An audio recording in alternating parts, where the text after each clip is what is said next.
SixPack Surfer here. I want to do something a little bit different tonight, something a little bit off the cuff, and that's not my usual kind of content. Today, I want to talk about the state of mental health and what I see as kind of like a mental health crisis, a real kind of epidemic and a real kind of pandemic. I see we have a real kind of mind virus and a real kind of soul virus that's being perpetuated. And I feel like our systems and governments are complicit in expanding this virus.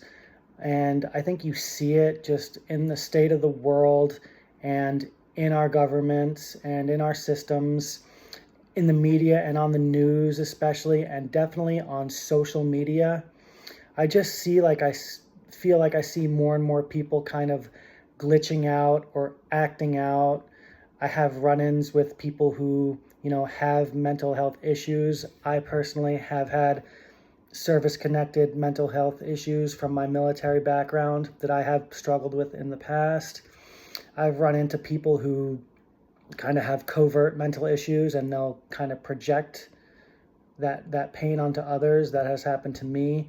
I've had personal experiences in the system, the mental health system where I live, that did not help my situation. I feel like a lot of times people will, instead of extending compassion for people who have issues like that, instead they'll weaponize it and use it against them to harm them and hurt them more. So before I feel comfortable talking about my experiences in the system and things of that nature, what I want to present today is the SixPack Surfer's 5 pillars to mental health and wellness. These are kind of solutions that I know work for me. There might be more solutions in a broader spectrum and a broader stroke of the paintbrush, but today I want to focus on the 5 that I know really work and help me. So without further ado, the SixPack Surfer's 5 pillars of mental health and wellness, a guideline to mental health, the definitive guideline to mental health. So number 1, and the most important one, and I'll do all this swearing on the Bible right in front of me. Number 1, I feel, is God. So anything that falls under that divine umbrella, so that could be church and your community within a church. It could be reading or studying the Bible, believing in Jesus. That's what works for me personally. I also do gospel reading, so I try to spread that good word. So worship, prayer, charity, doing good works, things of that nature, learning about God, going to church, reading religious material. So religion, God, faith, divinity, anything within that very broad spectrum, I think is number 1. Definitely has really been helping me a lot, just with my clarity and just my kind of alignment and just pointing that compass in the right direction to do the right good things in life. I think that it keeps you out of trouble, and I think it really helps with your mental well-being, kind of surrendering that struggle and giving it to God, kind of emptying your vessel so that the Holy Spirit can come into you, things of that nature. So however you worship is a-okay. I'm not going to preach, Jesus and the Bible. Whatever works for you is a-okay. If you're from a different denomination or a different religion, that's awesome. As long as you have that, I think that's number 1. So God, a higher power, religion. I love Jesus. I promote Jesus. I promote God. So I like that. I promote the Bible and church. Those are the things that I like to do. Donating to charity is something I really, really enjoy. Me personally, I donate directly to my church. I also donate to kids who are in child protective services who are in need, and I also donate to the needy who are hungry. So things like that. So God, that's number 1 for me. Number 2 would be physical fitness. I think physical fitness is paramount to mental well-being. I think that there is definitely a mind-body connection, and I just feel like if your body is functioning properly, and if it's fit and in shape, and if it's moving and you're getting the blood flow and the nutrients, and your body's kind of firing on all cylinders. I think that syncs up really well with the mind and just the brain itself, kind of maybe getting that blood flow to the brain, kind of expanding your awareness, getting into your body really helps. If you're confident in yourself, which comes along with fitness, I think that helps with your mental well-being a whole lot. And also just physiologically, I believe that working out releases endorphins. Someone please correct me, but it's called something like the runner's high, just that good feeling of well-being that you get from exercising and being active really, really helps me personally a lot. It's huge. I absolutely need a good, strong workout routine to help me with my condition, and it helps a lot. So for me personally, I like to play soccer. I like to do martial arts. I like to run, stretch, hit the gym. I like to surf. I like to stretch, hot yoga, things like that. So all those things. So for you, it could be joining a gym.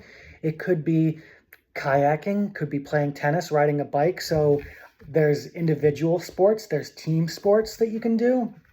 So anything that's active, anything that's getting your body moving, I think helps tremendously. So that'd be number 2, physical activity, sports.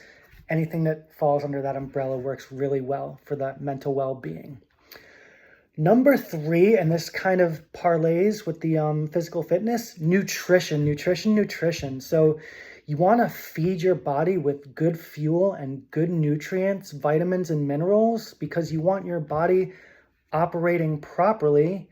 You want to feed and nurture your brain. I'm sure there's vitamins that boost your brain power and things of that nature, but it goes kind of along, like I said, with the physical fitness, because I just feel like if your body is working correctly, that's going to correlate directly to your mental well-being, and you're just going to be in a happier, better, more consistent, more content, joyous, and consistent, like I said, mental state. So if that means, fruits and vegetables works great. I like a high protein diet because I like to work out and lift a lot of weight. So getting that muscle, that's what works for me personally. You might be a vegan, that might work for you, vegetarian, things like that, pescatarian. Whatever it is your diet is, just make sure it's good, healthy, wholesome, kind of avoiding a lot of the junk and the processed foods, which I have struggled with immensely. And I'm just now, getting to a good, safe space, being able to cut those things out. It might help if you hire a nutritionist. That might work for you. That's something that I definitely want to look into. And also, under that umbrella, I would say stay away from drugs and alcohol. Absolutely cut out drugs, alcohol, caffeine, cannabis, fentanyl, whatever it is you're doing, cut it out and just be sober. Because I find personally that substances lower the vibration. And, for a lot of years, I was buying into, pot's going to raise the vibes, man. It's going to raise and chill the vibes. But I actually had a experience, not recently, but I had an experience where I imbibed in some marijuana, some cannabis, and I felt my vibe lower. I felt my speech and my reaction time get slower. I was talking more than usual and stuff like that. And I said, wait a second, this just totally just took me out of my nice, good, sober, solid, focused vibe that I was in. And it totally lowered my vibe. And that's when it really hit me that drugs and alcohol lower the vibration. When you're at your peak and you're at your highest amount of fluidity and comprehension and coherence, and you're just firing on all cylinders, you're sober, you're alert, you're awake, and everything's working without any inhibition, that to me is, for me personally, that's my highest vibration. And I think that it correlates, and that's probably the truth and probably the case. So I would say, along with the nutrition, getting a nutritionist, diet, proper diet, vitamins and minerals, healthy fruits and veggies, all that stuff. Cut out the substances. Absolutely be sober if you want to be. The way it ties into your mental well-being is because if you're off, you're not going to be as mentally sound. You're not going to be as mentally sharp. You might get on some stuff that's getting you into trouble, that's killing your self-esteem. You might feel like you're a slave to these certain substances. You're diminishing your value. You're diminishing your worth. And you're really, instead of flooding your brain with good nutrients and good, healthy, happy vibes, you're flooding it with poison, and that's not going to be good for your body, and it's not going to be good for your mental health. So I'd say cut out the substances, have a good, solid diet and nutrition plan. Absolutely. It's going to help your brain power. It's going to help your mental clarity and well-being. It's helping me a lot, being sober, being healthy, being on that path at least, at the very least. Okay, so where are we? Number 4. So number 4, I'm going to say would be hobby or career. We can kind of sync those two together. So hobby, anything that is like stimulating you mentally, anything that you are doing that's either creative or relaxing, something that you're very passionate about, something that you're building that's going to help make the world a better place. Something that could be your career. Maybe that is your dream job that you're doing that right now. That is absolutely. So your hobby or your career, anything you're doing, like I said, when you're creating something, when you're using your mind, when you're using your hands to build something, when you're utilizing your brain power, when you're utilizing your God-given gifts to make the world better, either in your job or as a hobby. Maybe you want to make your hobby your job. Me personally, my hobbies, when I'm not doing all my sports, which I do a lot of activity, I like to stay very active. My hobby is I like making videos and I like playing video games. So for me, I hope to be able to turn making videos into a career, maybe on YouTube or in some capacity, just being creative, making that art. I really like cool visuals, so that's why I like to film the surfing and stuff. And I really love doing the shorts because you get to put some music into it. So I really like cool visuals, whether it's with a video game or surfing or whatever it is, slowing it down and putting some cool music to it. That really gets me off, brother, and it gets me going. So that's my personal hobby, and I hope to turn that into a career. So that could be one or the other for you. It might be both, but like I said, you're creating, you're building, you're engaging, you're passionate. It's something that brings you joy, happiness, peace. It builds your brain power. It could be learning different languages. It could be knitting. It could be building cars. It could be inventing things, so anything like that I would put under the big umbrella of hobbies and career. Very, very good for mental health because you have goals. You have something that your brain is doing. You're using your mind. So you're getting that proverbial blood flow. You're stimulating yourself. So I think that goes hand in hand with mental well-being. I guess they say that boredom is the devil's hands or something like that. So yeah, if you're getting bored and you're just sitting there all the time, not doing anything, not moving and shaking, not creating, that could cause some stagnation in there, and that can cause the mental well-being to kind of dip a little bit. So stay busy with an awesome hobby, something that you love, something that really gets you going. Okay, so there you go, number 4. Now number 5. So everyone's wondering, well, what's number 5 going to be, right? Number 5 is going to be rest. Number 5 is going to be rest. So when you are going and firing on all cylinders and you start feeling run down, that's when it's time to take a break. Take a vacation, take a pause, take a nap, get a good night's sleep, shut down, hit the reset button, So whatever it is, whatever rests and relaxes you when you feel like you need it, go ahead and take that break, because when you're going, eventually you're going to burn out. Eventually you're going to crash. So you don't want to burn out and you don't want to crash. You don't want to crash and burn, right? So rest, take a nice vacation, take a week in Cabo, take a week in France, and just chill out. Just chill out. I'm not going to curse. I'm going to try not to swear in my videos, especially with the Bible right now. I might have sworn in this video already. I think I did. But yeah, just chill out. Take a rest. Take a chill pill. Take a break. Like I said, take a cat nap. Just let your batteries recharge. Take that rest, because if you burn yourself out, you're going to burn your brain out. Your mental well-being, your mental capacity is going to drop.